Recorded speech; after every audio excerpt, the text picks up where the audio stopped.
Me abandonaron en un asilo en otro país, y mi hijo dijo: solo sirves para mi pensión, así cancelé su herencia. Siempre creí que envejecer al lado de nuestros hijos era la mayor recompensa de una vida bien vivida. Cuando mi hijo Samuel me invitó a vivir con él en otro país, mi corazón se llenó de esperanza. Me imaginaba tardes conversando, nietos alrededor y el descanso que nunca tuve. Pero bastó una semana, y me dejó en la puerta de un asilo, con una maleta pequeña y una frase fría: solo sirves para mi pensión. Y si crees que esta historia termina ahí, estás muy equivocado, porque lo que hice después, nadie jamás lo hubiera imaginado. Quédate conmigo hasta el final, porque esta historia va a dar un giro. Y vaya que lo va a dar. Pero antes, cuéntame aquí en los comentarios, ¿desde qué ciudad o país estás escuchando esta historia? Y si te gustan las historias reales, con giros inesperados y emociones verdaderas, suscríbete al canal para no perderte ninguna. Mi nombre es Magdalena Rivas, tengo 72 años, y dediqué toda mi vida a cuidar de mis 3 hijos, lavando ropa ajena y criando con dignidad, incluso en la pobreza. Creí que el amor de ellos era suficiente. Pero aquel día, sola en un país extraño, entendí que ningún amor sobrevive a una ambición equivocada. Y aún así, fue el comienzo de mi libertad. Nunca me había subido a un avión. Ni cuando era joven y todavía tenía las manos fuertes de tanto lavar ajeno, ni cuando los niños crecían y yo soñaba, bajito, con un futuro donde alguno de ellos me llevara a conocer otro lugar. Esa mañana, en el aeropuerto, con la maleta que me prestó doña Teresa y los zapatos lustrados con cera de vela, sentí algo que no sabía si era emoción o miedo. Samuel me abrazó, más fuerte de lo que solía hacer, y me dijo: ahora sí, ma. Se acabaron los sustos. Aquí va a tener lo que merece. Me quedé callada, tragándome el nudo en la garganta. No era solo por dejar mi casa, mi patio, mi hamaca.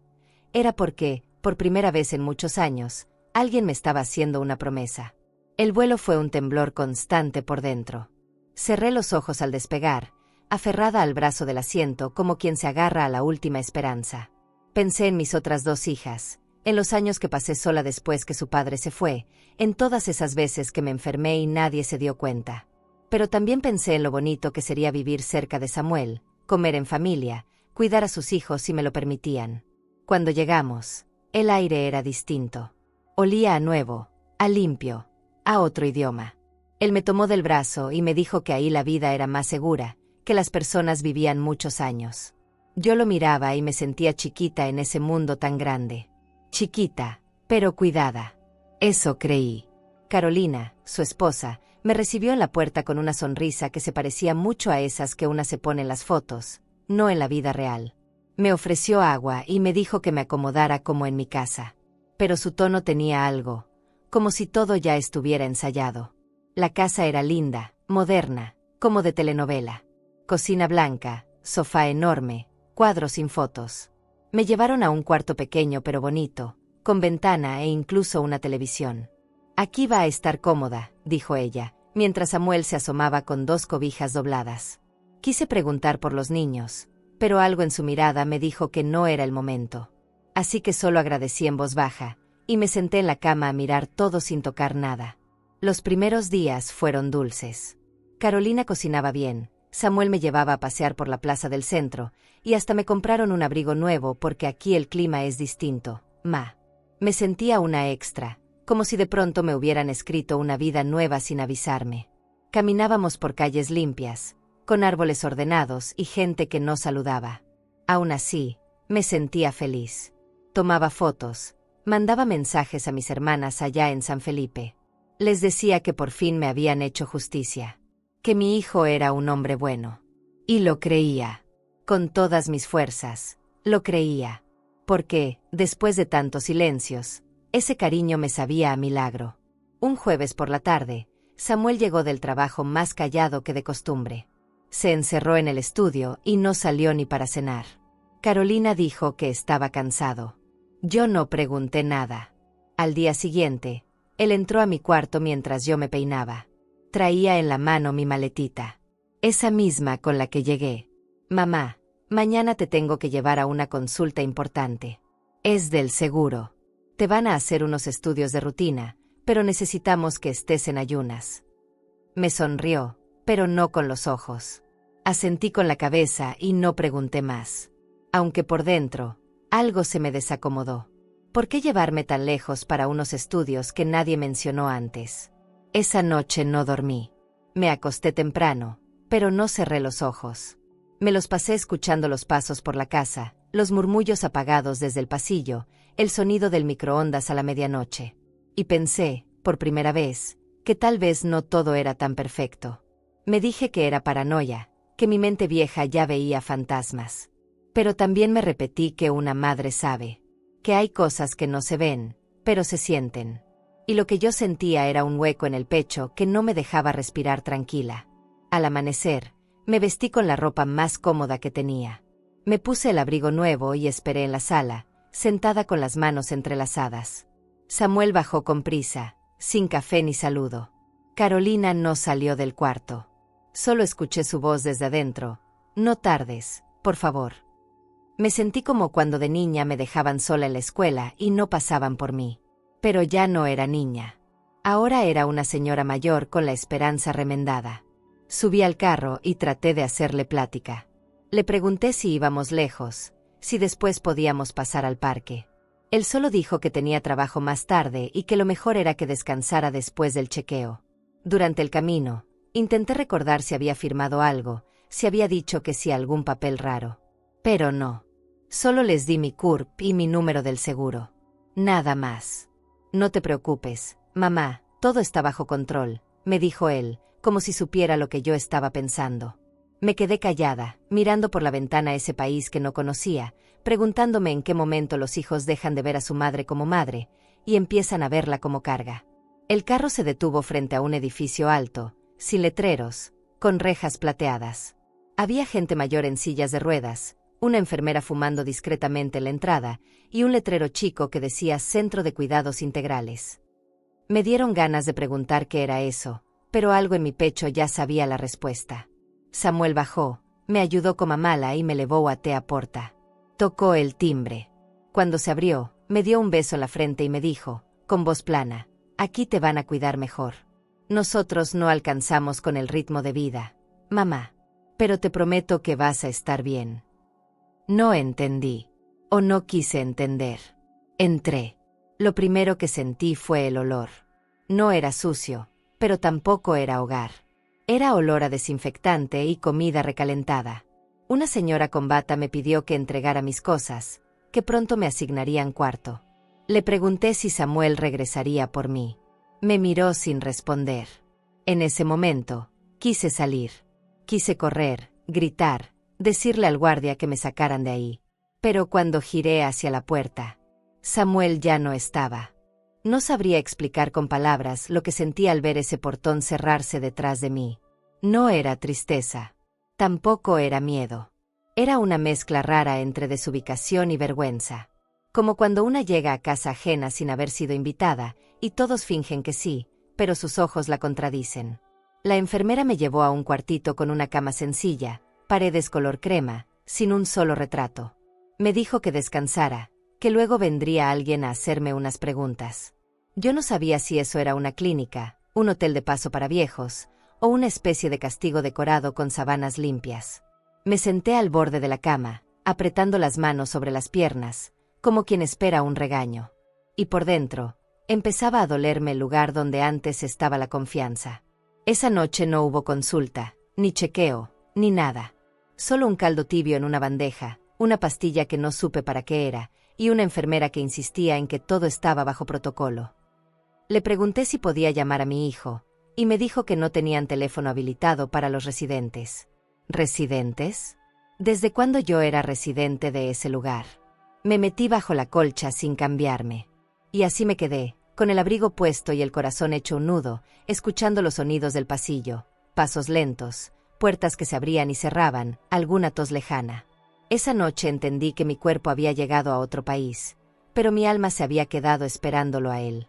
A la mañana siguiente, intenté convencerme de que todo era un malentendido, que Samuel regresaría por mí, que Carolina se disculparía con flores, que todo esto era parte de un trámite y que pronto volveríamos al departamento, donde el sillón blanco y la cafetera automática todavía olían a promesa. Me vestí como pude, Me peiné con los dedos y me asomé al pasillo. Había otros como yo, hombres dormidos en sillas de ruedas, mujeres murmurando cosas que no entendí. Una de ellas me sonrió. Tenía los ojos apagados y un moño mal hecho. Me dijo buenos días y luego volvió a su silencio. Fue ahí cuando sentí el golpe más frío. Nadie hablaba de sus familias. Nadie esperaba visita. A media mañana, me llevaron a una salita donde otra mujer, más joven, con lentes y bata azul, me pidió que firmara unos papeles. Le pregunté qué era eso, y me dijo que era solo para autorizar mi estadía. Le respondí que yo no había pedido quedarme, que mi hijo me había traído ahí temporalmente. Ella bajó la mirada, me ofreció un té y me dijo que entendía, pero que el proceso ya estaba registrado.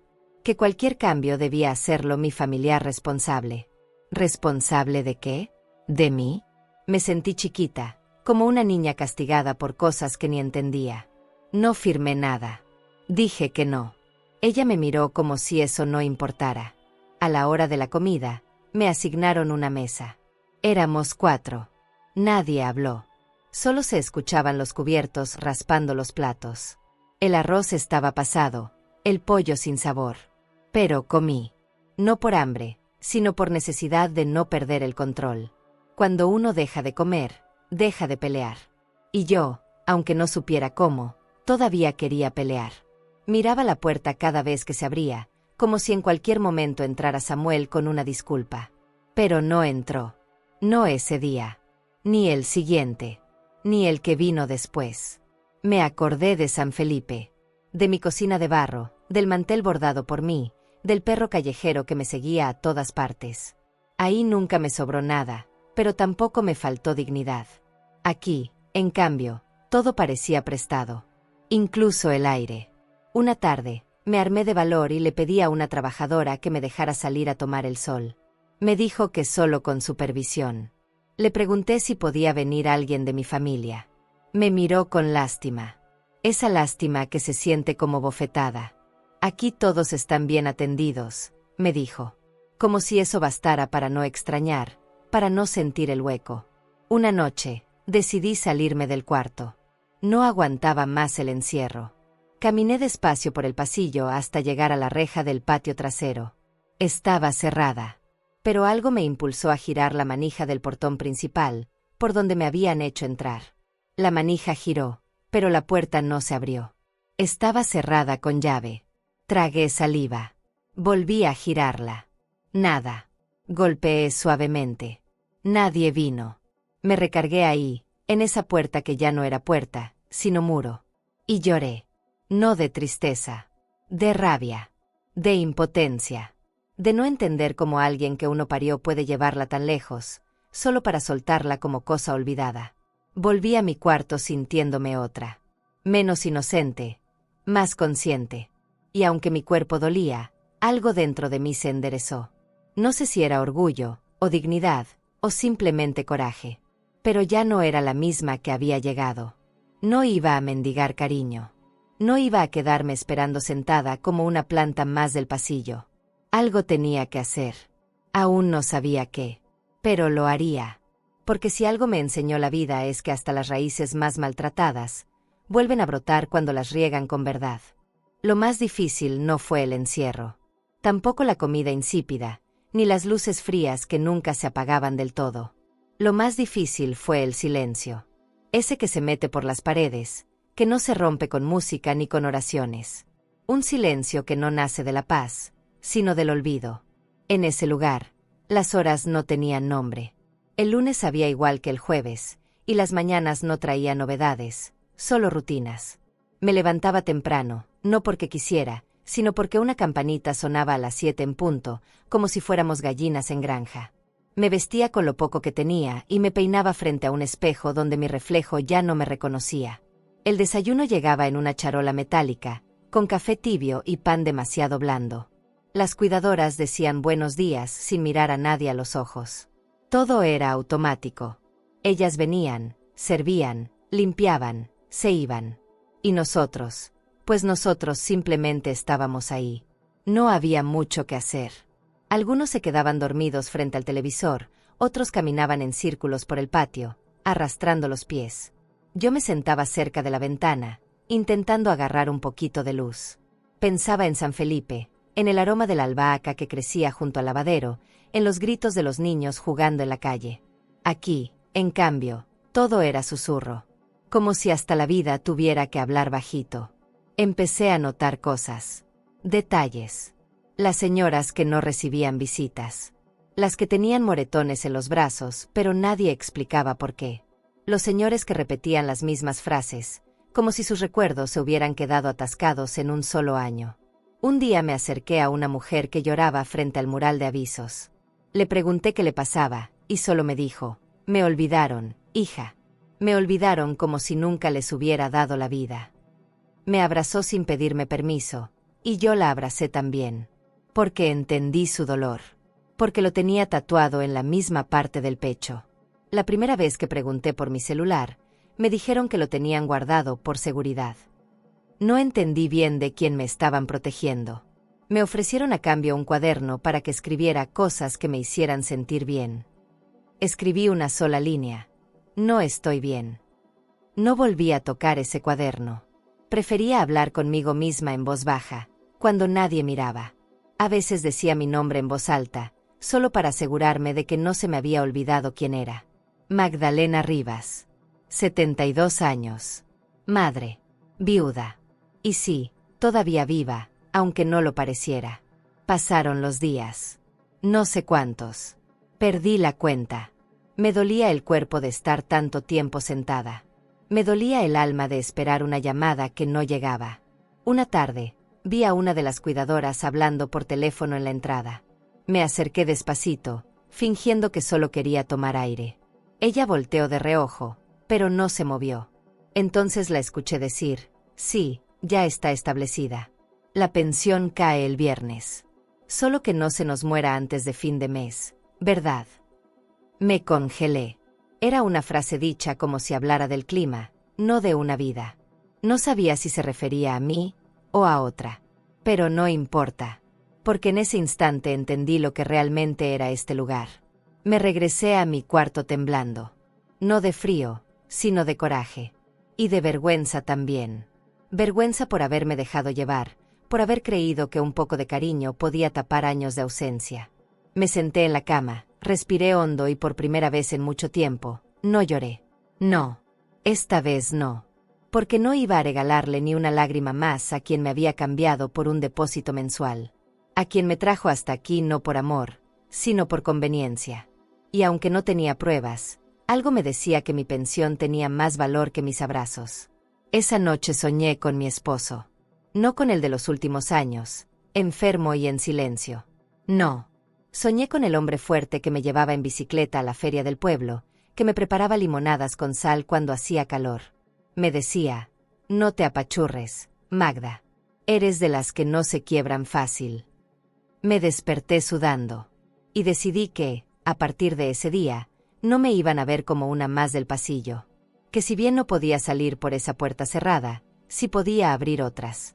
Dentro de mí. En mi memoria. En mi dignidad. A veces basta un solo objeto para que una persona recupere el sentido de quién es. Para mí, fue un teléfono.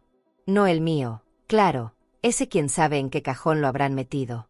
Fue uno prestado, viejito, con la pantalla medio estrellada y la carcasa suelta. Me lo dio un enfermero nuevo, joven, con acento distinto.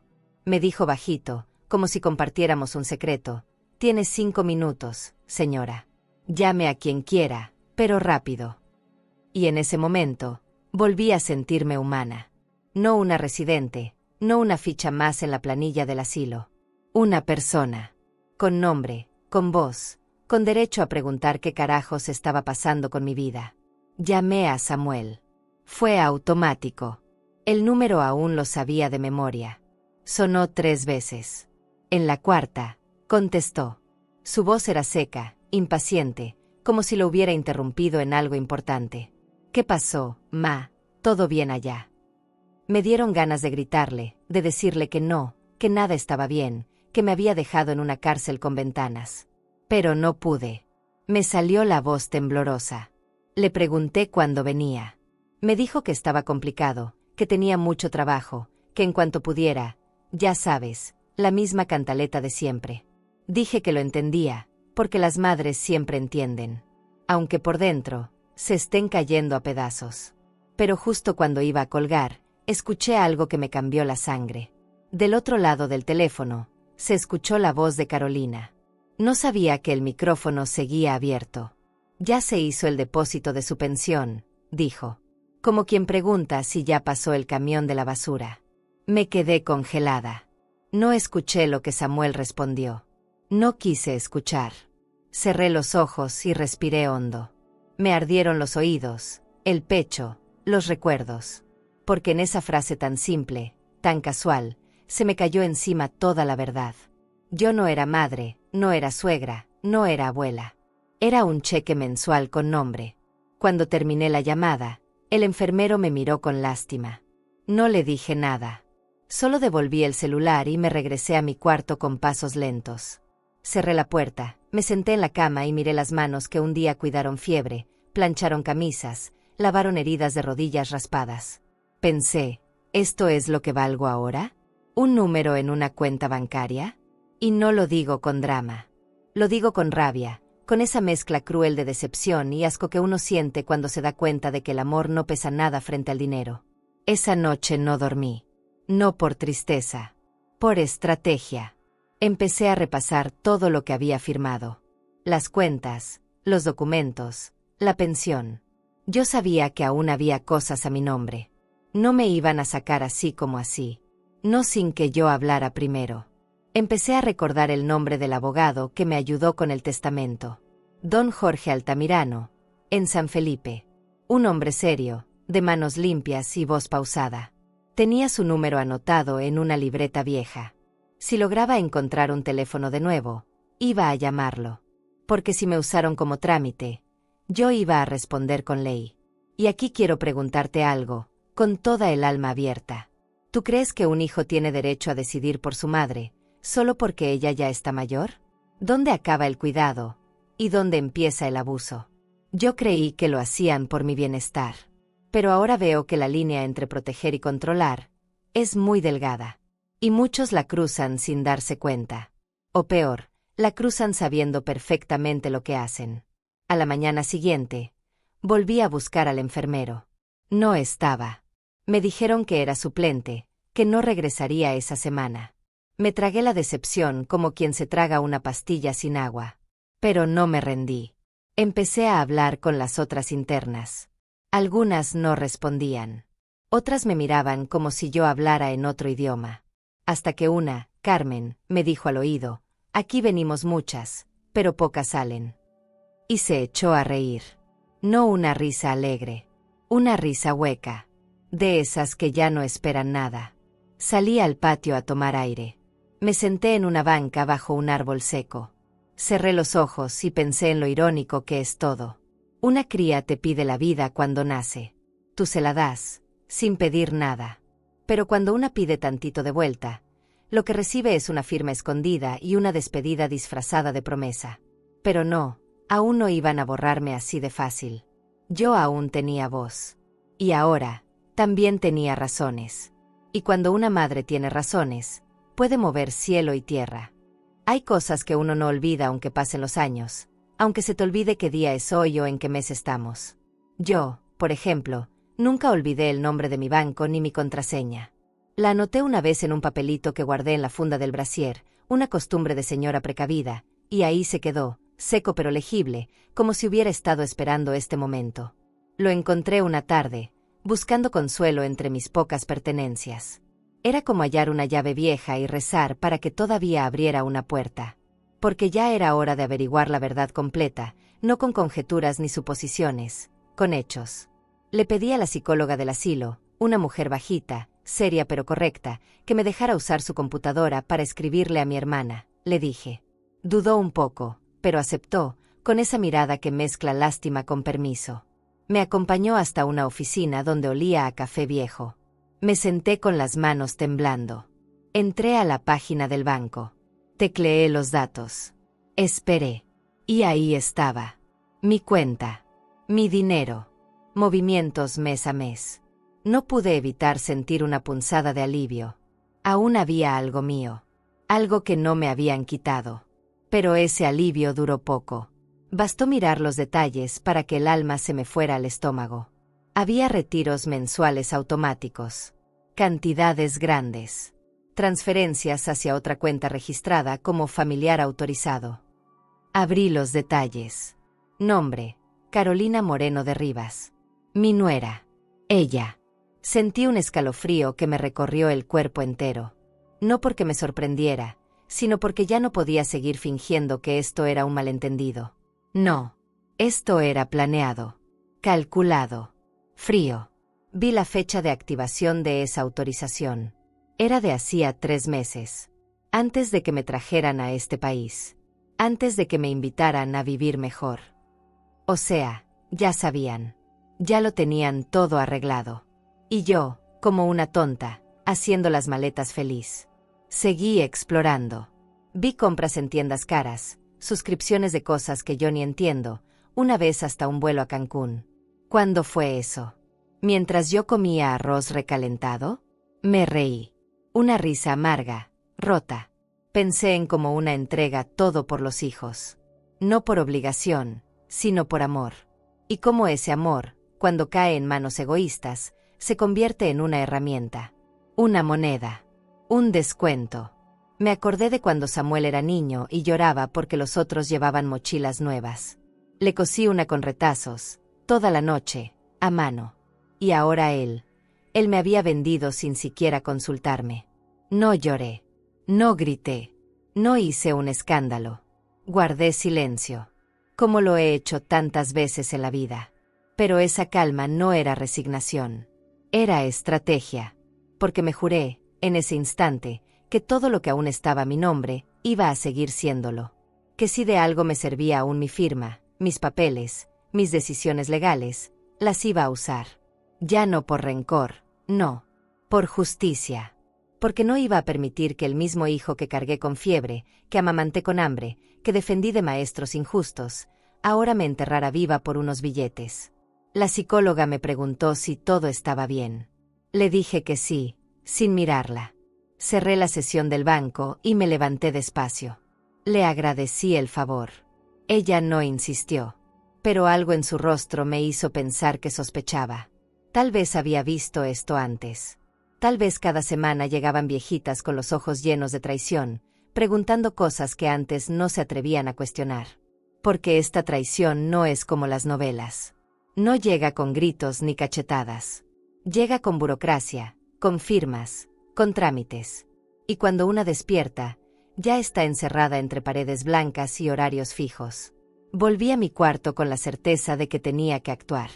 No podía seguir esperando que alguien viniera a salvarme. Mis hijas, hasta donde yo sabía, vivían sus vidas allá lejos, y aunque les escribí cuando llegué, nunca recibí respuesta. A lo mejor pensaban que yo estaba bien. A lo mejor se habían resignado a no saber. No importa. Tenía que empezar con lo que sí tenía. Y lo que tenía era una historia que contar, una verdad que gritar, un apellido que todavía me pertenecía. Esa noche, me acosté y cerré los ojos con algo diferente. Un plan. Aún sin saber cómo, sabía que esa cuenta iba a ser mi punto de partida.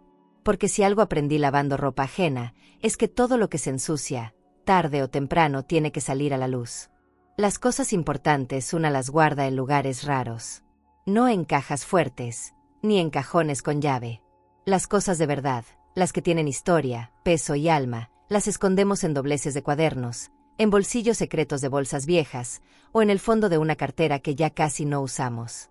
Así tenía yo guardado el número de don Jorge Altamirano, el abogado que me ayudó con mi testamento hace años, cuando recién había enviudado. Me acuerdo que ese día lloré como niña en su oficina, mientras firmaba cada hoja temblando, repitiéndome que era solo por si acaso. Nunca pensé que ese si acaso llegaría disfrazado de hijo.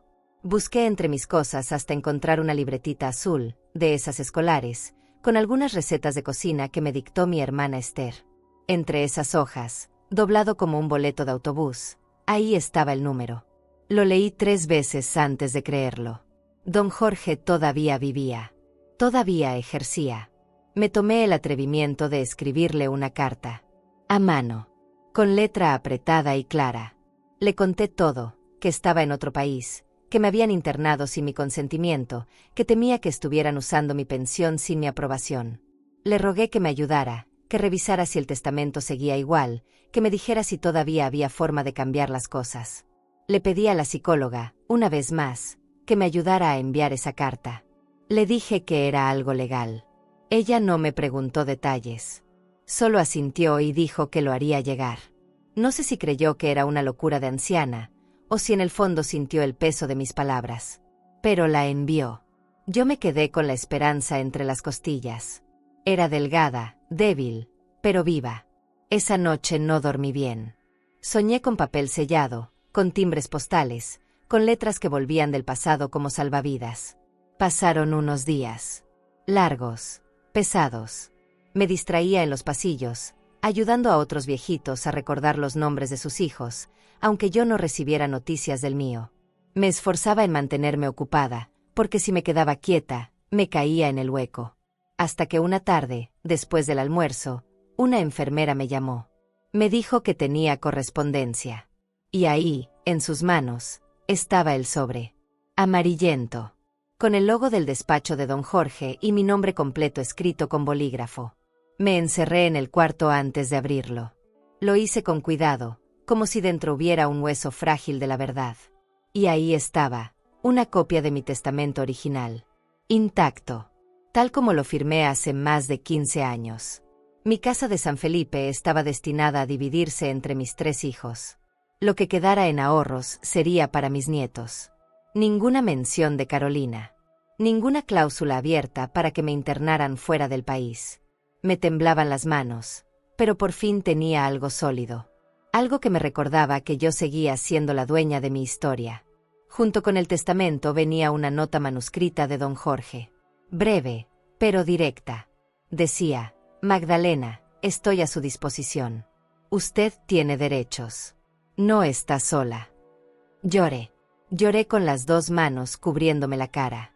No por tristeza, sino por alivio. Por primera vez desde que llegué a este lugar, alguien me devolvía el nombre, la voz, la fuerza. Me sequé las lágrimas, respiré profundo, y doblé los papeles con cuidado. Ese sobre se volvió mi tesoro. Lo escondí bajo el colchón, envuelto en una camiseta.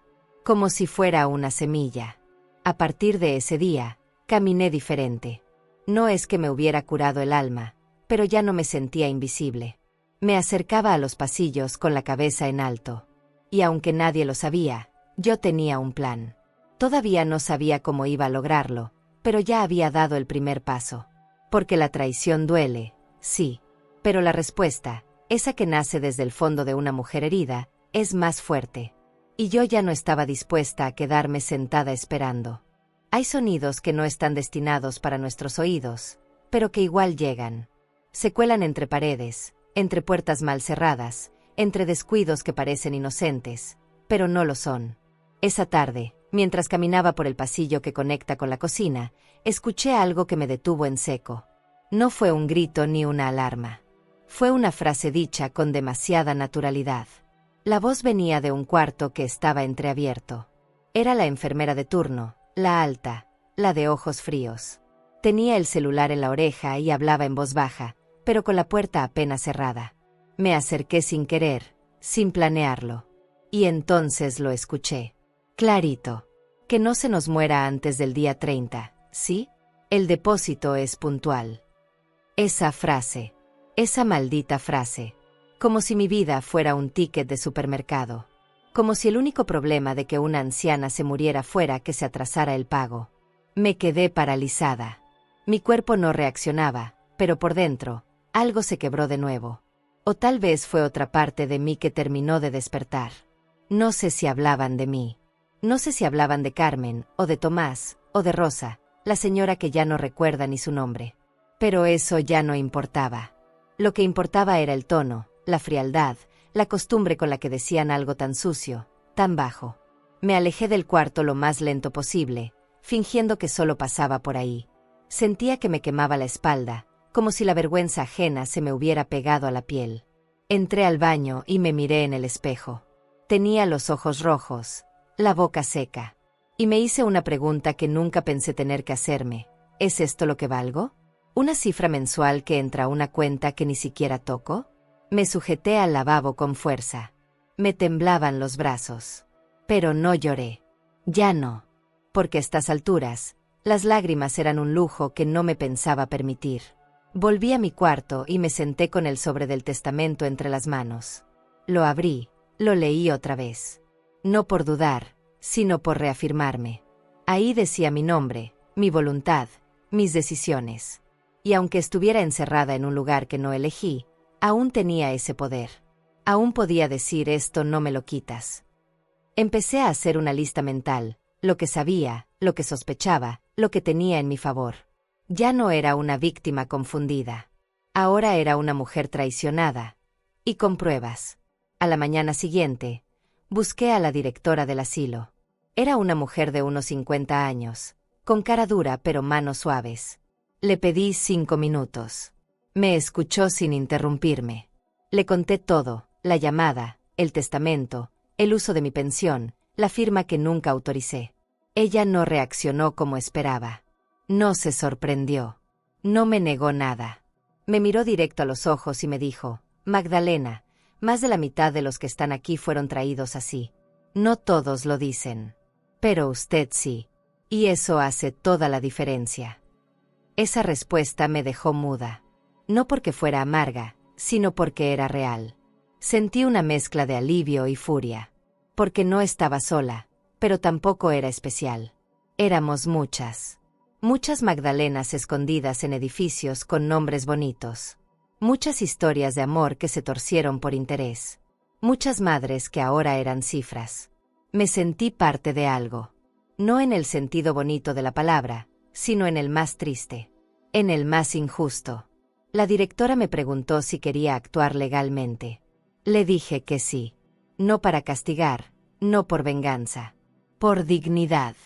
Porque si había algo que todavía me pertenecía, mi historia, mi decisión, mi verdad, no iba a dejárselo servido a quienes ya me habían quitado el resto. Me ofreció ayuda. Me habló de una ONG que apoyaba a adultos mayores abandonados. Me dijo que podía contactarlos, que tal vez ahí me escucharan con seriedad. Acepté. No con entusiasmo, sino con decisión. Como quien aprieta el puño en la oscuridad y dice, ya basta. Salí de esa oficina con los pies firmes y el pecho herido, sí, pero con una claridad que no sentía desde que llegué a este país. Ya no buscaba explicaciones. Ya no me servía el por qué. Ahora quería el cómo. Cómo salir. Cómo hablar. Cómo evitar que otra pasara lo mismo. Porque si el abandono tiene forma, yo me la había aprendido de memoria. Y ahora, quería escribirle un nuevo final. El dolor te cambia la cara, pero el coraje te cambia el alma. Desde aquella conversación con la directora, algo en mí se reordenó. Me levantaba con otra postura, como si llevara un escudo invisible. Empecé a observar más, a escuchar más, a caminar con pasos cortos pero firmes. Había descubierto algo que no podía callar, que la injusticia, cuando se repite muchas veces y en silencio, se vuelve sistema. Y yo no quería ser parte de ese engranaje sucio. Así que acepté la ayuda. Me puse en contacto con la ONG que la directora mencionó. Me llamaron al día siguiente. Una joven de voz cálida, llamada Rebeca, me escuchó durante casi 1 hora sin interrumpirme. Cuando terminé, me dijo, vamos a ayudarla, señora Magdalena. Usted no está sola. Esa frase me sacudió por dentro. Usted no está sola. Tan sencilla, tan poderosa. Me quedé con eso todo el día, como quien encuentra una vela encendida en medio del apagón. Rebeca me pidió que reuniera toda la documentación que tuviera a mi nombre. El testamento, los registros del banco, incluso papeles viejos si era posible. La directora me permitió acceder al archivo del asilo.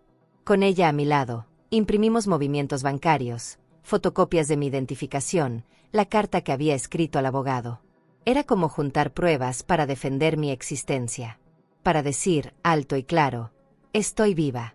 Y tengo algo que decir. En uno de esos documentos, Rebeca descubrió algo clave. La cuenta aún estaba legalmente bajo mi control.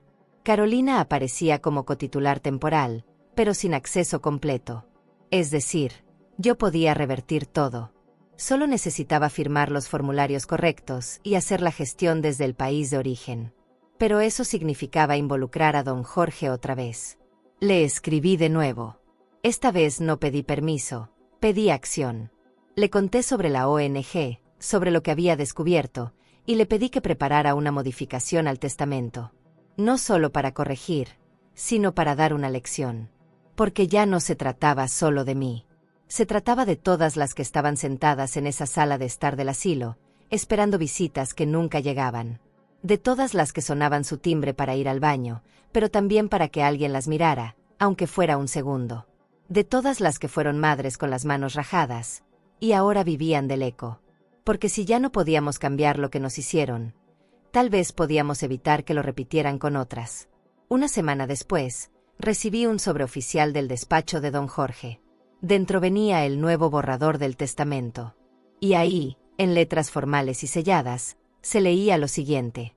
Por decisión libre y consciente, la señora Magdalena Rivas decide revocar la herencia previa a favor de sus descendientes y ceder todos sus bienes a la Fundación Nueva Esperanza, dedicada al cuidado de adultos mayores en situación de abandono. Lo leí en voz alta, 2 veces, y sentí algo que no había sentido en semanas: libertad. Era mi decisión, mi voluntad, mi verdad puesta en papel, no por rencor, sino por justicia. Firmé el documento con una lapicera prestada. Mis manos temblaban, sí, pero no por duda. Era emoción, era firmeza, y era también una forma de sanar. Porque ese papel, más que quitarle algo a mi hijo, me devolvía algo a mí: el control, el poder de decidir, aunque sea tarde. El derecho a cerrar la historia a mi manera. Y aquí te quiero hablar directamente, como si estuvieras aquí frente a mí, mirándome a los ojos. ¿Qué harías tú si descubres que alguien que amas solo te ve como una fuente de dinero? ¿Perdonarías? ¿O te alejarías para siempre, como lo hice yo? Yo aún no sé si hice lo correcto. Pero sé que no podía seguir viviendo con esa mentira todos los días. Porque hay heridas que no matan, pero tampoco dejan vivir. Esa noche dormí distinto. Por primera vez desde que llegué, respiré profundo sin apretar los dientes. No soñé con nada. Solo dormí. Como si mi cuerpo supiera que por fin estaba a salvo. Tal vez no del mundo, pero sí de ese amor torcido que tanto me dolió. Al despertar, me miré al espejo y dije mi nombre en voz alta: Magdalena Rivas. Y me creí. Siempre imaginé que las decisiones más importantes de la vida se tomaban con ruido, con gritos, con portazos. Pero no. Ese día todo fue en silencio. Un silencio limpio, casi sagrado. La directora me acompañó a la oficina del asilo, donde la ONG había enviado un pequeño escáner, una laptop y el documento final en formato digital. Rebeca apareció en pantalla, saludándome con ternura. Me explicó cada punto otra vez, sin prisa, por respeto. Cuando terminó, me preguntó si estaba segura. Le respondí con una sonrisa que no necesitaba palabras. Ya lo estaba. No por impulso, no por dolor. Por convicción. Puse mi dedo índice sobre la pantalla, con la ayuda de la directora, y firmé. Una firma sencilla, sin adornos, pero con toda mi historia detrás. En ese instante, algo dentro de mí se cerró. Como una puerta que hace tiempo estaba entreabierta, dejando entrar frío. Cerrarla no fue revancha. Fue protección. Fue el acto más íntimo de amor propio que he hecho en años. El documento fue enviado de vuelta a México. Y yo, me quedé ahí sentada, sintiendo que por fin le había devuelto algo de dignidad a mi nombre. Pero había algo pendiente. Una carta. No una explicación, no una súplica. Una verdad. Tomé una hoja blanca del escritorio, una pluma común, y escribí con letra lenta, cuidada. No hice borradores. No corregí. Lo que salió fue lo que mi alma necesitaba decir. Escribí. He decidido cambiar mi testamento. Si solo valgo por lo que recibo al mes, entonces ni eso mereces. Eso fue todo. Nada más. No mencioné traición. No escribí reproches. No deseé mal. Porque el silencio, cuando es firme, dice más que 1000 acusaciones. Doblé la hoja con cuidado, la metí en un sobre y escribí su nombre, Samuel Rivas Moreno. Pedí que la carta fuera enviada por correo certificado, con acuse de recibo. Quería saber cuándo la recibiera. No por control, sino por cierre. No podía seguir con un capítulo abierto que me carcomaba en la memoria. Al dejar el sobre en manos del mensajero, sentí un escalofrío. Como si al soltar esa carta también estuviera soltando un peso viejo. Porque escribirle no era buscar una respuesta. Era darme a mí misma el derecho de no quedarme callada. Esa tarde, me senté bajo el árbol seco del patio, el mismo donde me había sentido atrapada semanas atrás, y observé el cielo con otros ojos. Pensé en todo lo que una madre guarda. En todo lo que perdona sin que se lo pidan. En todo lo que tolera por miedo a quedarse sola. Pero llega un momento en que el miedo ya no alcanza. Y ese momento había llegado para mí. Ya no temía estar sola. Temía seguir siendo invisible. Horas después, el teléfono del asilo sonó. La directora me llamó con cara seria. Era él.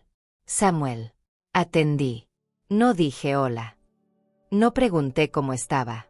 Solo escuché. Su voz sonaba distinta. No débil, molesta.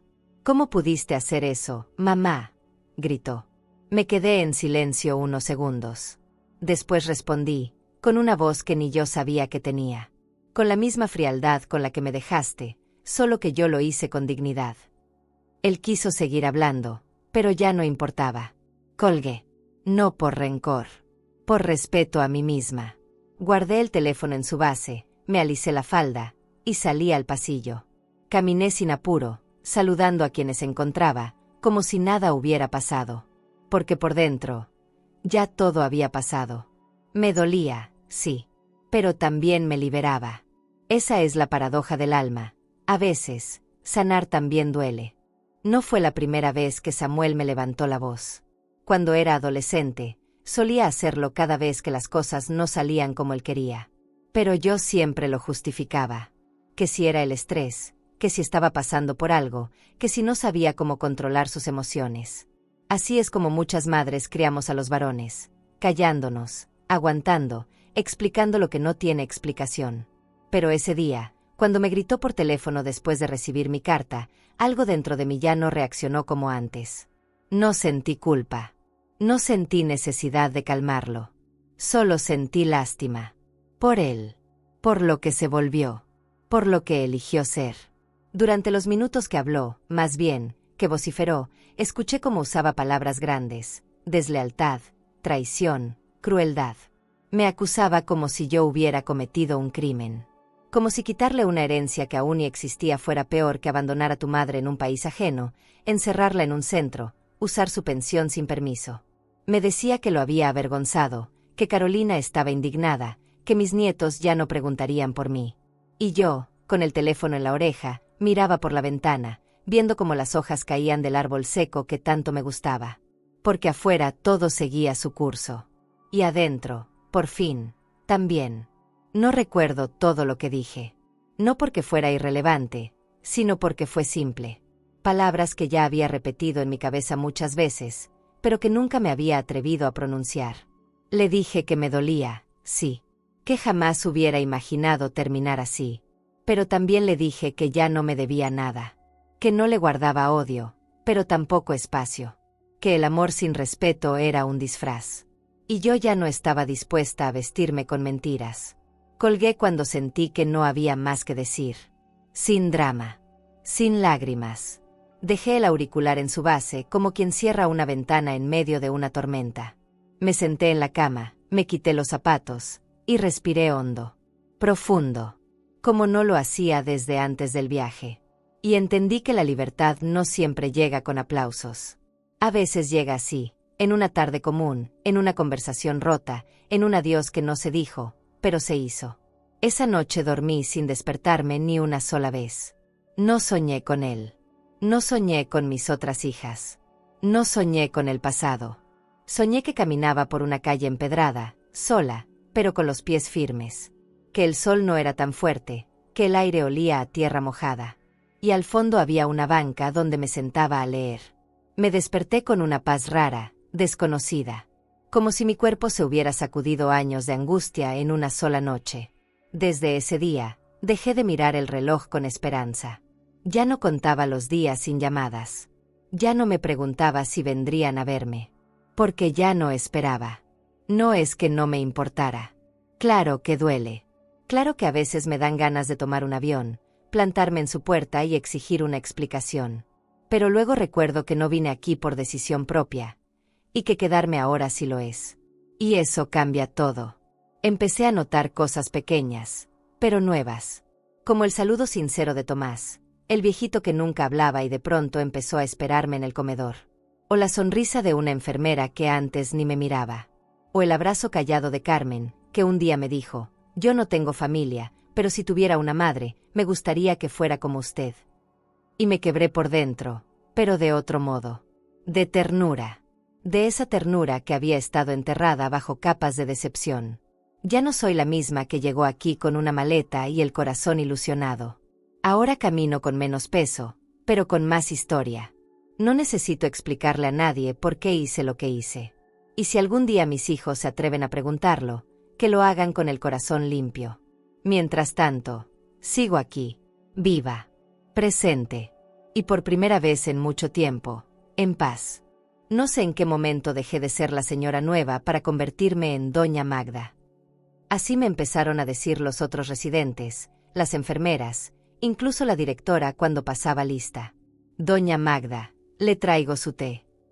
Doña Magda, quiere ayudarme con los libros. Al principio me sonaba raro, como si estuvieran nombrando a otra mujer. Pero después lo entendí, ese nuevo nombre era una forma de nacer otra vez. No la madre de Samuel, no la suegra de Carolina, no la señora que dejaron en la puerta con una maleta. Era yo, sola, entera, presente.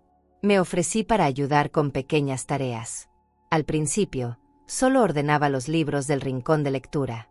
Luego empecé a leer en voz alta para algunos que ya no veían bien. Me escuchaban en silencio, con la mirada pegada a mis labios, como si las palabras curaran algo que ni los doctores sabían nombrar. Me convertí en algo así como un puente, entre los que ya no hablaban y los que ya no recordaban. Me gustaba estar ahí, entre letras, porque ahí nadie me exigía nada. No tenía que demostrar que merecía amor, solo tenía que leer. Con el tiempo, algunos empezaron a buscarme. Carmen venía con sus preguntas de cada tarde: ¿usted cree que mis hijos algún día vuelvan? No sabía qué responderle. No quería mentirle, pero tampoco romperle lo poquito de esperanza que le quedaba. Así que le apretaba la mano y le decía: si no vuelven, aquí estamos nosotras. Y eso bastaba. Tomás, el de las manos grandes y temblorosas, me traía papelitos con poemas que escribía en la madrugada. Uno hablaba de una mujer que se parecía mucho a mí. Le pregunté si lo había inventado. Me dijo: no. La recordé. A veces me descubría riéndome sola en el patio. No porque todo estuviera bien, sino porque había aprendido a encontrar paz en las cosas pequeñas, en la forma en que el sol se filtraba entre las ramas secas, en el olor del pan recién horneado que traían cada viernes, en el murmullo del televisor que nadie miraba, pero que igual nos hacía compañía. Me gustaba ese silencio sin tristeza, ese que ya no pesaba. Un día, mientras escribía etiquetas para los libros, una joven cuidadora me trajo un cuaderno viejo y me dijo: ¿me ayuda a escribirle una carta a mi abuela? Nunca supe cómo empezar. Me quedé en silencio. No por no saber qué decir, sino por la ternura de ese gesto. Me senté con ella, le pregunté cómo era su abuela, qué le gustaba, qué canciones cantaban juntas. Y con cada palabra, fuimos cosiendo una memoria. Cuando terminamos, me abrazó fuerte. Me dijo: usted no tiene idea de lo que me acaba de regalar. Y sí, creo que lo supe. Me sentía útil. Pero no como cuando una cría hijos y cree que su valor está en cuántos uniformes lava o cuántas veces se queda callada. Me sentía útil por ser yo. Por mis palabras. Por mi tiempo. Por mi compañía. Ya no era un cuerpo esperando visitas. Era una presencia. Una voz. Y eso, para alguien que fue silenciada tanto tiempo, es un renacer. Esa noche, Tomás se acercó y me dejó una nota doblada. Decía: usted me recuerda a mi madre, la que me cuidó hasta el final. La leí 3 veces. No porque no entendiera, sino porque no quería dejar de sentir lo que me provocó. Me guardé ese papel en el bolsillo del suéter, junto al número del abogado y la carta de Rebeca. Porque ahora tengo un pequeño tesoro, palabras que me han salvado más que cualquier cuenta bancaria. Ya no me importa si Samuel vuelve a llamar, ni si Carolina le cuenta a medio mundo que fui cruel. Que digan lo que quieran. Porque aquí, entre estos pasillos silenciosos, yo encontré algo que no esperaba, un nuevo nombre. Uno que no carga con deudas emocionales. Uno que no necesita permiso para existir. Uno que me pertenece. No esperaba nada a cambio.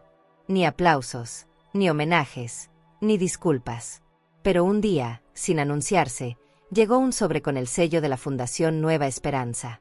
Lo trajo la misma directora, con una sonrisa tímida, como quien entrega algo sagrado. Me dijo que era para mí, exclusivamente. Lo tomé con las manos limpias, temblorosas. Me senté en el rincón de la biblioteca, donde nadie me molestaba, y abrí el sobre. Dentro había una carta breve, pero sentida. Me agradecían la donación, sí, pero no era eso lo que me conmovió. Fue la última línea. Gracias por confiar en nosotros cuando otros no supieron cuidarla. Leí esa frase muchas veces. La saboreé. Porque aunque no era un reconocimiento público, ni un premio con medalla, era un abrazo. Un abrazo a distancia que decía, te vemos, te creemos, te cuidamos. Y eso, después de tanto silencio, es medicina. Guardé la carta junto a los poemas de Tomás y los dibujos de Carmen. Era parte de lo que yo llamaba ya mi caja de cosas que me salvan. Esa misma tarde, la directora me llamó a su oficina. Me ofreció algo que no vi venir, ser voluntaria fija en la biblioteca del centro. Me dijo que lo habían propuesto entre varios residentes y empleados, que todos valoraban mi presencia, mi lectura, mi forma de escuchar. Me preguntó si aceptaba. Me quedé muda unos segundos. No porque dudara, sino porque me sobrepasó la emoción. Asentí. Solo eso. Pero por dentro, sentí que una puerta se abría donde antes había una pared. A partir de ese momento, mi rutina cambió. Ya no era solo una residente. Era parte activa del lugar. Organizaba los estantes, clasificaba libros por temas, llevaba un registro a mano, con letra clara y orgullosa, de quién tomaba qué. Empezamos un ciclo de lectura en voz alta cada jueves. Venían 5, 6, a veces 10. Se sentaban alrededor como niños en la escuela, con los ojos brillantes. Me pedían que repitiera párrafos, que leyera lento, que no terminara tan rápido. Y yo, lo hacía con gusto. Porque en esas páginas también encontraba mi propia historia, disfrazada de novela ajena. Un día, mientras leía Pedro Páramo, una de las cuidadoras me preguntó si había sido maestra. Le dije que no. Que había sido madre, costurera, lavandera, enfermera improvisada, pero nunca maestra. Me miró como si eso no importara. Pues tiene alma de maestra, dijo. Me sonrojé. No por modestia. Por alegría. Porque cuando alguien te ve de verdad, sin que le debas nada, se siente como una caricia en el pecho. Los demás empezaron a llamarme la señora de los libros. Y me encantaba. No por el título, sino por lo que significaba. Porque ese apodo no venía de la sangre, ni de la costumbre. Venía del respeto, de la convivencia, de la entrega mutua. Me sentía parte de algo, pero sin perderme en los otros. Por primera vez, era yo, y eso bastaba. Una tarde, mientras tomaba café en el patio, escuché a Carmen decir, ella debería estar en su casa, con su familia. Y alguien respondió, ella ya está en su casa. Me mordí el labio para no llorar. Porque sí, tenía razón. Este lugar, con su olor a medicina y pan viejo, con sus luces frías y paredes blancas, se había convertido en mi hogar. No por las instalaciones, sino por las personas. Por el sentido de pertenencia que no depende del apellido. Y aquí quiero hacerte una pregunta. Una que no tiene respuesta fácil, pero que merece ser pensada desde el corazón. ¿La familia se mide por la sangre, o por cómo te cuidan cuando más los necesitas? Porque yo creí que el amor venía garantizado con el lazo familiar. Pero ahora sé que no. Que a veces, la familia que más te quiere, ni siquiera lleva tu mismo nombre. Esa noche, al cerrar la biblioteca, Apagué las luces con una sensación de plenitud. Caminé por el pasillo en silencio, escuchando mis propios pasos. Y pensé, no me dieron una segunda oportunidad, me la construí yo sola. Todo empezó por accidente. O al menos eso creí. Estaba buscando un libro de cuentos antiguos para la lectura del jueves, cuando abrí un cajón de madera vieja que llevaba meses trabado. Usé una regla de metal como palanca, y al fin cedió. Dentro no había libros. Había papeles. Muchos. Cientos. Cartas arrugadas, tarjetas de cumpleaños, sobres abiertos, algunos todavía con estampillas. Al principio pensé que eran cosas personales olvidadas. Pero al empezar a leer, me di cuenta, eran cartas que nunca fueron entregadas. La mayoría estaban escritas por ancianos que habían pasado por ahí. Cartas a hijos, hijas, nietos. Algunas con letra temblorosa, otras con tinta corrida por las lágrimas. Todas hablaban del mismo anhelo: llámame cuando puedas. Te extraño mucho. Aquí estoy bien, pero me haces falta.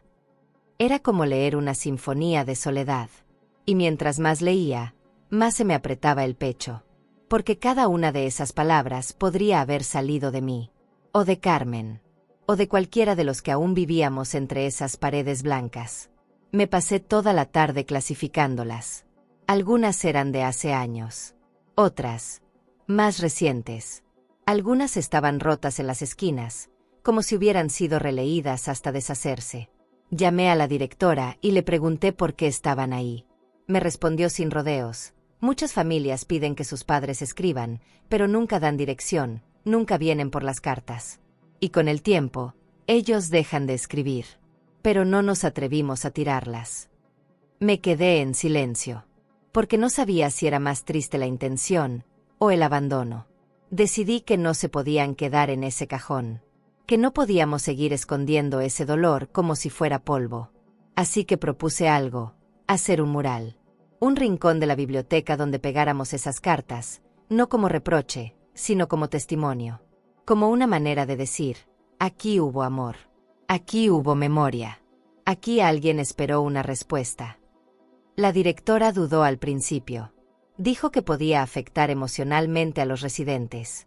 Pero al final, me dio luz verde. Porque entendió que el silencio también enferma. Empezamos a colgar las cartas una por una. Algunas tenían dibujos, otras manchas de café. Puse al lado una caja con sobres vacíos y hojas limpias, para quien quisiera escribir una nueva. Carmen escribió una al día siguiente. Tomás también. Y otros que no hablaban mucho empezaron a acercarse, a leer en voz alta, a recordar nombres. El rincón se volvió un lugar vivo.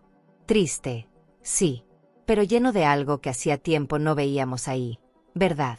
Un sábado por la tarde, una joven visitante, no mayor de 20 años, entró con su mochila colgada al hombro. Paseaba distraída hasta que vio el mural. Se detuvo frente a una carta escrita con tinta morada. Le temblaban las manos. La leyó una vez. Luego otra.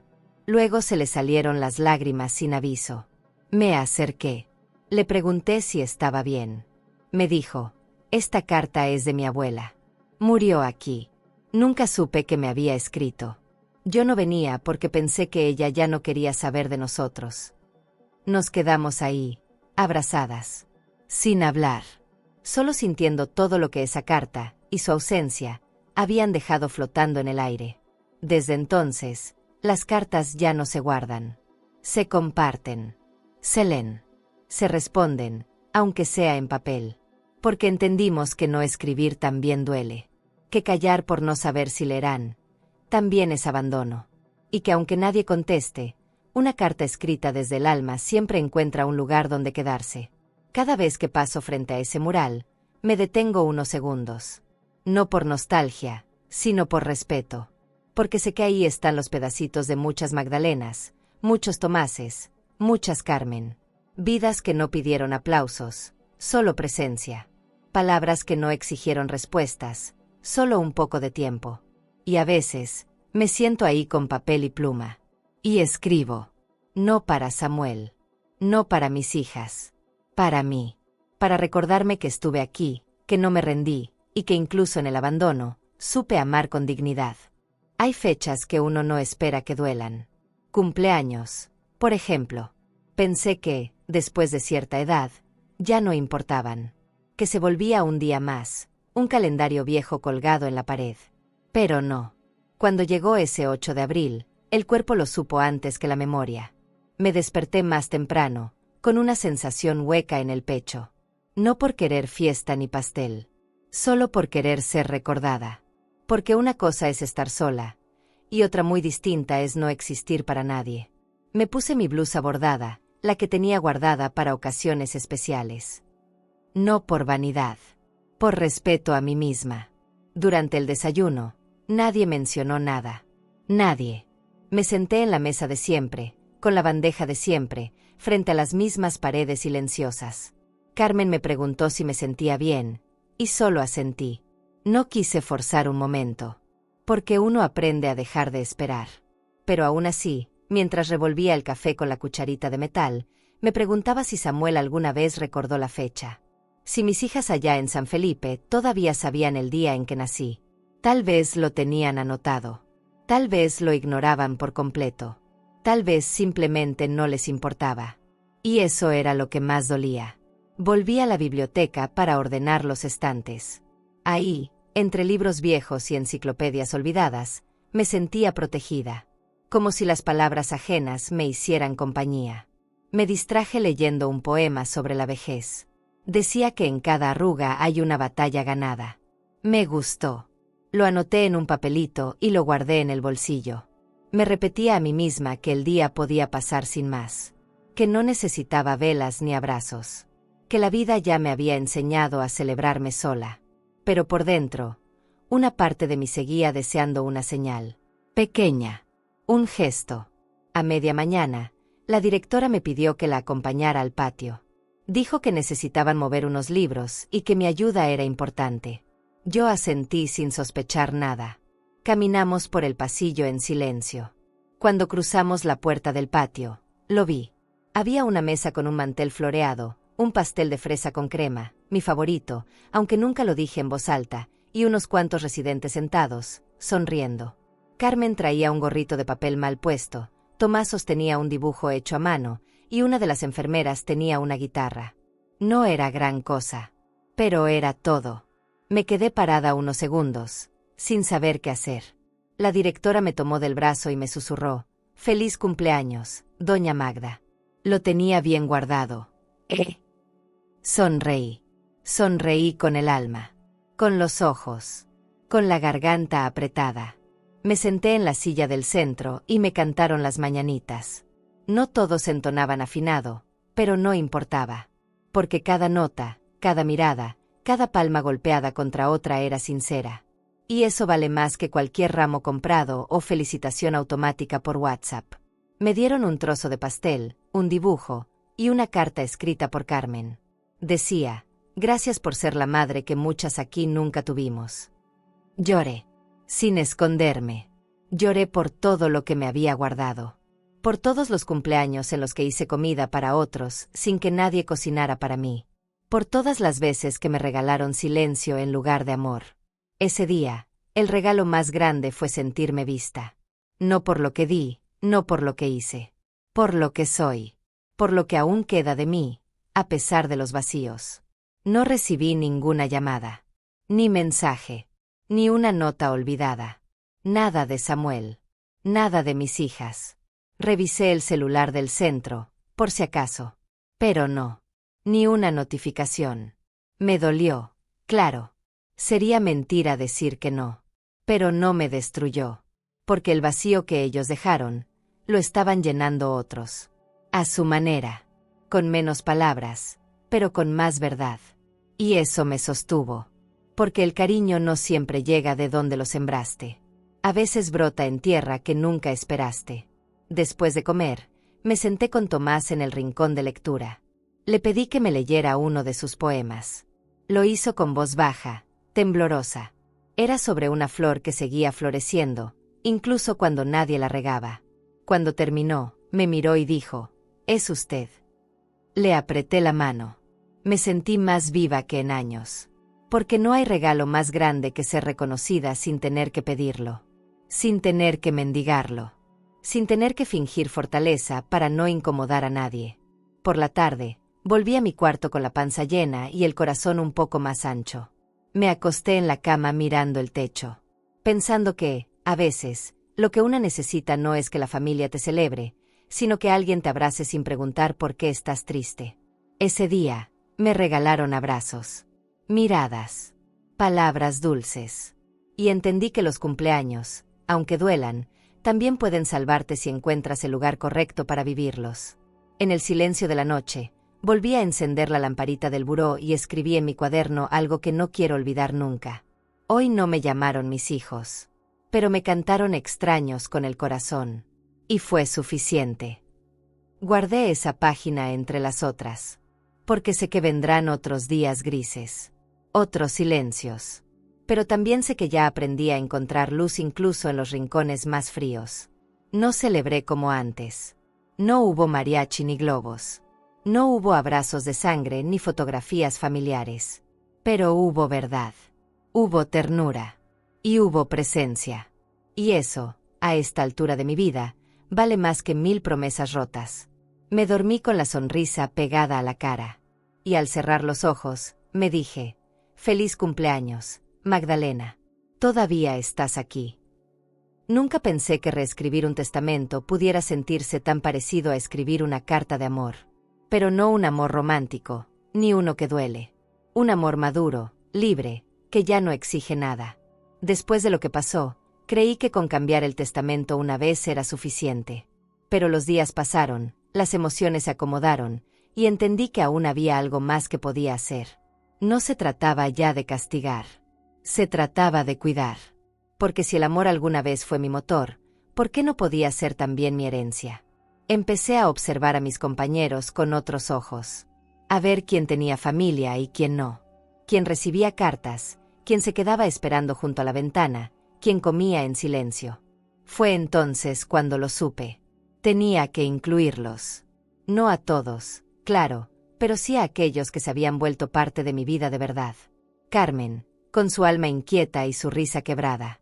Tomás, con sus poemas sin nombre.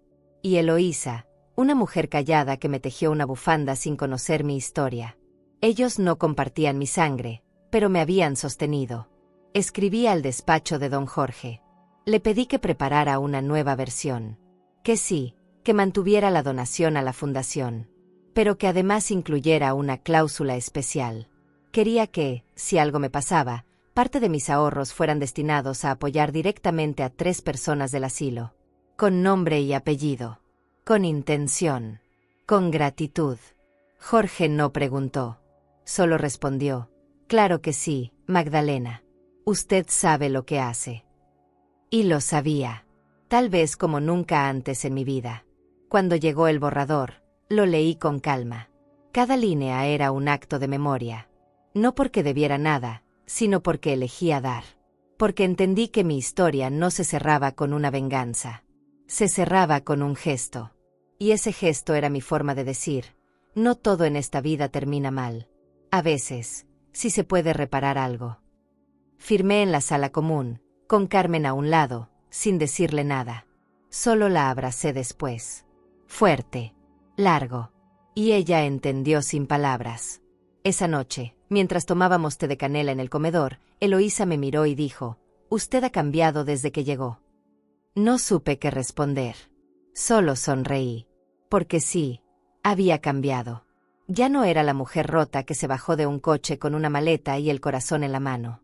Ya no era la madre que esperaba una llamada. Era otra. Más vieja, sí. Más cansada. Pero también más firme. Más libre. Más mía. Una de las cuidadoras me preguntó en voz baja si no me daba miedo morir sola. La miré con ternura y le dije, peor era vivir sintiéndome sola, rodeada de los míos. Porque ese es un miedo distinto. El de compartir techo, mesa y apellido, y aún así ser invisible. El de tener hijos vivos y sentirte muerta. Yo ya no tenía miedo de estar sola. Aprendí a estar conmigo. A quererme. A respetarme. Y eso, a mi edad, es casi un milagro. Empecé a escribir pequeñas cartas para los 3 que incluí en el testamento. No para decirles que les dejaba algo, sino para agradecerles lo que me habían dado sin saber. A Tomás le escribí: tus poemas me salvaron en días grises. A Carmen: tu risa fue mi espejo. Gracias por no dejarme rendirme. A Eloísa: ese hilo que tejiste también me cobijó el alma. No sé si las leerán el día que yo ya no esté, pero sé que las dejé escritas. Y eso basta. Cada vez que firmaba un papel, pensaba en Samuel, en cómo reaccionaría, en las palabras que diría, en los reproches que haría. Pero algo dentro de mí ya no se movía con ese pensamiento. Ya no me temblaban las manos. Porque cuando una actúa desde la verdad, el juicio ajeno deja de importar. Y yo estaba actuando desde la paz. Desde esa calma rara que llega cuando haces lo que crees correcto, aunque nadie más lo entienda. Una mañana, Carmen me trajo una flor. Silvestre, con el tallo torcido. Me la dejó en la mesa con una nota, para que nunca olvide que es querida. Me la llevé al pecho y cerré los ojos. Porque sí, a veces el amor no llega como lo soñamos. No llega con sangre ni apellido. Pero llega.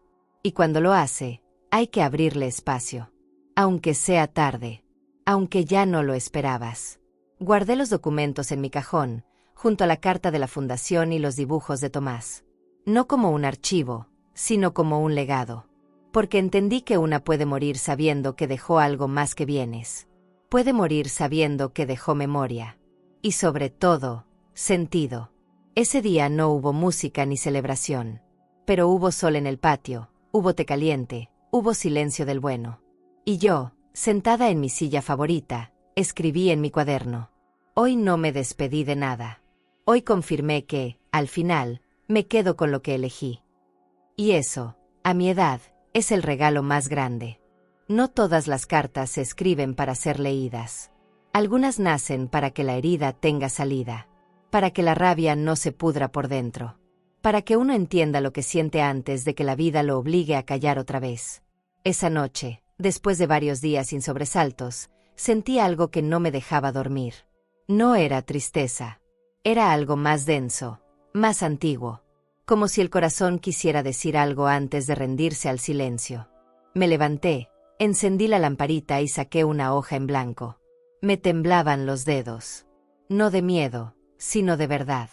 Escribí Samuel en la parte superior, como si fuera una carta más de tantas que le había mandado en el pasado. Pero esta era distinta. Esta no llevaba fecha ni despedida. Empecé suave, sin adornos. No sé qué esperabas de mí, pero esto fue lo que fui, tu madre. La que te cuidó con fiebre, la que te defendió en la escuela, la que dejó de comer para que tú cenaras. Me detuve ahí. Ya esas frases eran peso. Las leí en voz alta, bajito, como quien revisa una cicatriz para ver si ya no duele. Duele, pero no como antes. Ahora era un dolor necesario. Le conté cómo me sentí al llegar al asilo. La maleta pequeña, la puerta que se cerró, el olor a medicina y paredes recién pintadas. Le describí el silencio de los primeros días, las comidas sin sabor, los rostros apagados. Le dije que no me rompí, pero estuve cerca. Que no grité, pero sangré por dentro. Que no le odié. Nunca le odié.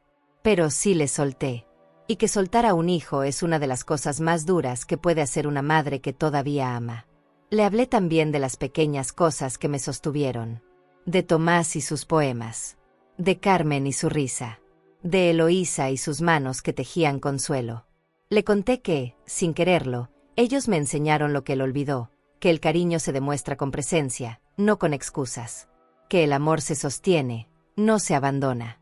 Que la sangre no basta cuando el alma no acompaña. Que una madre también se cansa. Que también dice ya no. Escribí todo lo que nunca me atreví a decir en persona. Que me dolió más su indiferencia que su decisión. Que me pesó más su frialdad que su abandono. Que esperaba poco, pero no esperaba eso. Que incluso ahora, escribiéndole esta carta que tal vez nunca leería, lo hacía desde la paz, no desde la revancha. Porque si algo aprendí en este lugar es que guardar rencor solo enferma al que lo carga. Y yo ya no quería enfermarme más. Le dije que lo perdonaba. Que no por él, sino por mí. Porque merezco andar ligera. Porque no quiero llevar su ausencia como un castigo. porque ya no me interesa cambiarlo. Porque no me pertenece su decisión, pero sí me pertenece la mía. Y yo elijo perdonar. No para olvidar, sino para seguir viva. Para que la herida cicatrice de una vez. Para dormir tranquila. Para leer sin que se me nuble la vista. Para reír sin pedir permiso. Cuando terminé la carta, la doblé con cuidado. No sabía qué hacer con ella. Podía guardarla. Podía romperla. Podía enviarla. Pero nada de eso me hacía sentido. Así que hice algo más antiguo. Más simbólico. Salí al patio con la carta en la mano. Nadie me vio. Era tarde. El cielo estaba claro. El aire, fresco. Caminé hasta el rincón donde siempre me sentaba a leer. Me agaché, saqué un encendedor del bolsillo, uno que Tomás me prestó hace días, y le prendí fuego. Vi cómo el papel se encogía, como las letras se volvían ceniza. Y sentí alivio. Como si cada palabra escrita se deshiciera también dentro de mí. Me quedé ahí, mirando las brasas flotar, subiendo lento hacia el cielo, hasta que no quedó nada. Solo el olor a papel quemado. Y una paz difícil de explicar. Una sensación de que, por fin, todo estaba dicho. Aunque nadie lo escuchara. Aunque nadie lo supiera. Volví a mi cuarto con las manos vacías, pero con el corazón menos pesado. Me metí a la cama sin encender la lámpara. Cerré los ojos y no soñé con nada. Ni con Samuel, ni con el pasado. Dormí derecho, como si la carta se hubiera llevado consigo todo lo que me atormentaba. Y tal vez así fue. Porque al amanecer, desperté con una certeza que nunca había tenido. Ya no esperaba nada. Y eso, lejos de ser tristeza, era libertad. En el desayuno, Carmen me preguntó si me sentía bien. Le sonreí y le dije, hoy más que nunca. Ella no insistió. Me tomó la mano bajo la mesa y seguimos comiendo. Nadie más supo. Nadie preguntó. Pero yo sabía que había cerrado un ciclo. Uno largo, difícil, pero necesario. Porque a veces la única justicia que queda es la que uno se da a sí misma. Esa mañana, en la biblioteca, pegué una frase en el mural de cartas. No llevaba firma. Decía, las palabras que nos envían también sanan. Y lo creo. Lo creo con todo mi ser. Porque una no necesita testigos para hacer las paces con su historia. Solo necesita valor.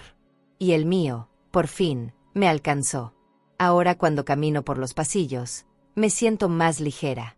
Como si por fin pudiera ocupar mi lugar sin tener que explicarlo. Como si mis pasos ya no hicieran ruido porque ya no arrastran culpa. No sé cuánto tiempo me quede. Nadie lo sabe. Pero sí sé que no pienso vivirlo esperando algo que no va a llegar. Mejor me dedico a dar lo que sí tengo. Lo que sí soy. Lo que sí vale. Y si alguna vez alguien pregunta qué pasó conmigo, que digan esto. Se fue en paz. Porque al final, eligió no guardar rencor. Eligió vivir. Y esa, créeme, es la decisión más valiente que he tomado en mi vida. Nunca imaginé que la libertad llegaría tan callada. No vino con aplausos, ni con maletas en la puerta, ni con un hijo pidiéndome perdón. No. Llegó una mañana cualquiera, mientras acomodaba libros en la biblioteca y una enfermera joven, de esas que todavía se ríen con la panza, me trajo una flor que había encontrado tirada. Es para usted, doña Magda, se parece a su forma de hablar. Me reí. No supe bien qué quiso decir, pero me gustó. Porque sentí que, de alguna forma, sí. Tal vez ahora yo también hablaba como una flor que se cayó, pero no se marchitó. Con el tiempo, me ofrecieron coordinar oficialmente la pequeña biblioteca del asilo. No era un trabajo con sueldo, ni un cargo con título. Era confianza. Era respeto. Me dieron una libreta para llevar el registro, unos bolígrafos nuevos, y una taza con mi nombre pintado a mano. Pequeños gestos que me hacían sentir grande. Me convertí en la encargada de elegir los libros de la semana, de leer en voz alta los jueves, de ayudar a escribir cartas los domingos.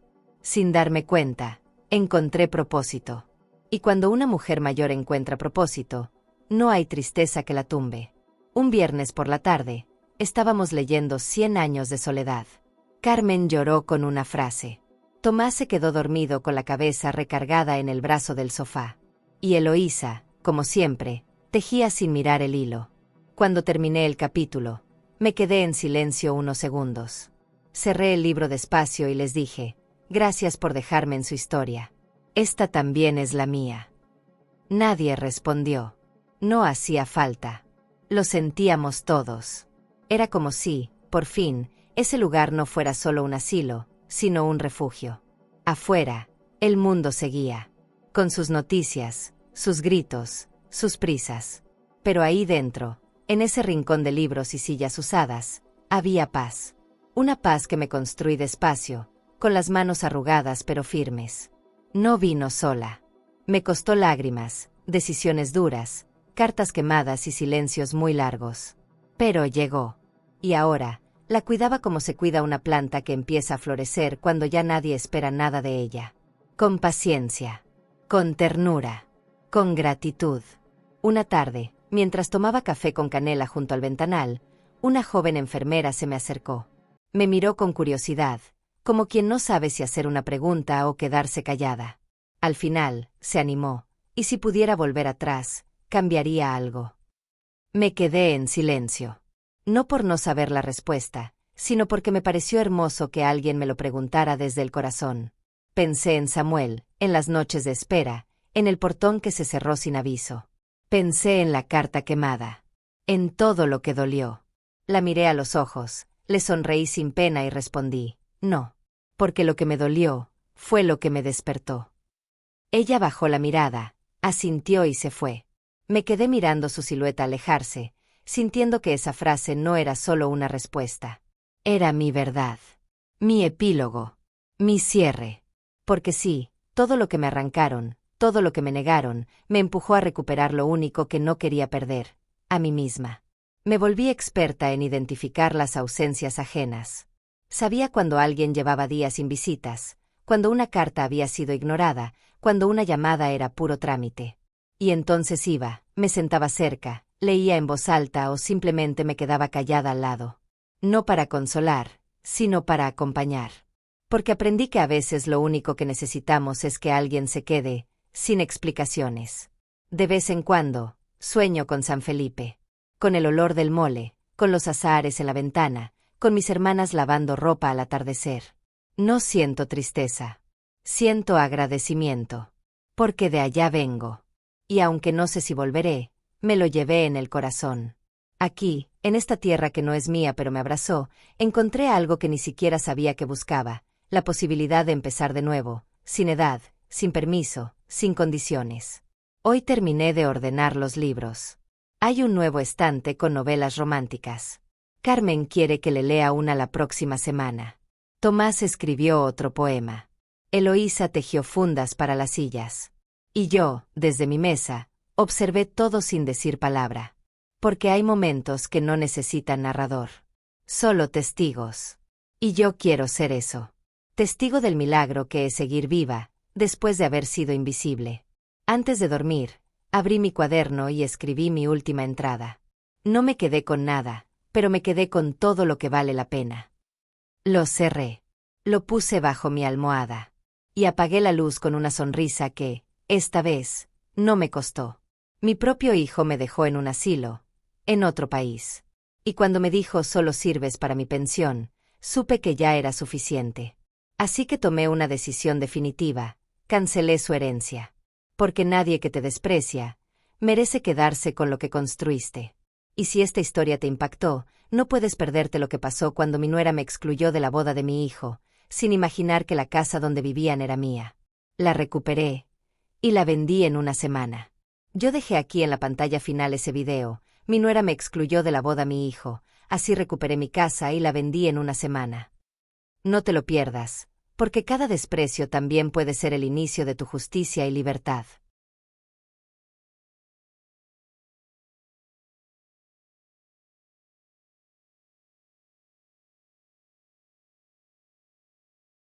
A vida ensina, más nem sempre avisa. Suscríbete al canal y dale like al video para acompañar historias de mujeres fuertes, silenciosas y llenas de cicatrices que el tiempo no apagó. Porque detrás de cada mirada madura, hay segredos que todavía arden.